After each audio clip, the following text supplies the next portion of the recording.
At just 3 days old, Ryder Wetzel was rushed to Penn State Health Children's Hospital, but his journey began moments after he was born. Here's Ryder's story. In December of 2014, Ryder Wetzel took his first breath.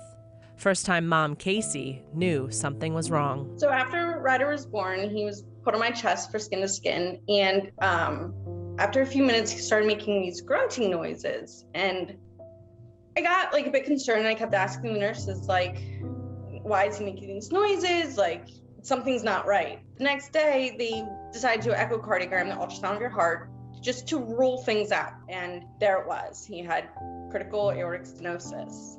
At just 3 days old, Ryder was rushed to Penn State Health Children's Hospital for further care. Ryder has congenital heart disease, which means a birth defect of the heart, which is the most common of all the birth defects. Instead of there being two good pumping chambers to squeeze the blood out through the two arteries to the body and to the lungs, sometimes we see that one of them grows to normal size and the other one is little. Typically, this condition is treated with a balloon procedure, but for Ryder, the procedure was not enough. His left ventricle was severely damaged from all the overworking. We gave it actually almost 6 weeks to see if the left side could step up and pump a full normal amount, and it never could. Ryder spent those entire 6 weeks in the NICU. It was hard because, I wanted to be there from his mom, and I couldn't hold him for weeks on end.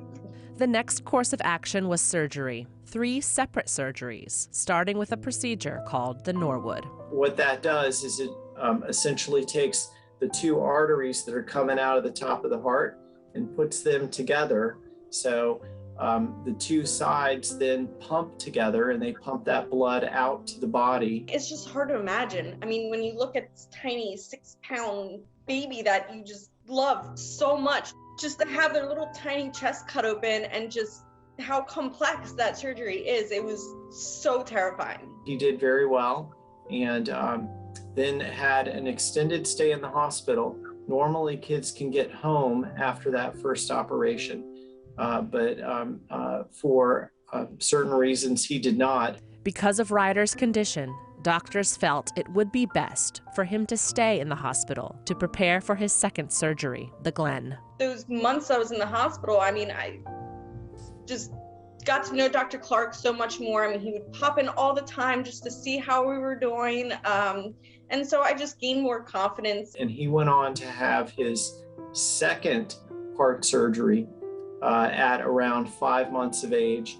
And that went very well. And that also changed the source of blood flow to the lungs. The recovery from the Glenn was night and day than the recovery from Norwood. It's he just bounced back, and it was literally a week later we were home. Home at last.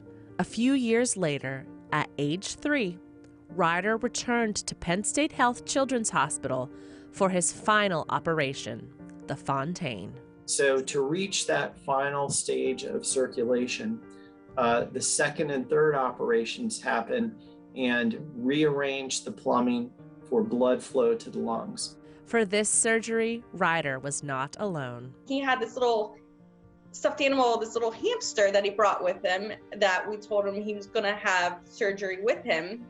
And I asked Dr. Clark about this beforehand, and he said, of course we can do that. So when he came out of surgery, he was with his little hamster, and they both had little chest scars there, and it was cute because it was his stuffed animal went through with him, and it was really helpful for him. All 3 surgeries were a success. Today, Ryder is a brother, baseball player, and second grader. He's just a normal little boy, and anybody looking at him would have no idea. I'm very proud of him and how he's done, and I'm proud of his family, and very happy. Enjoying life with him, and trying to give him the world and, show him everything.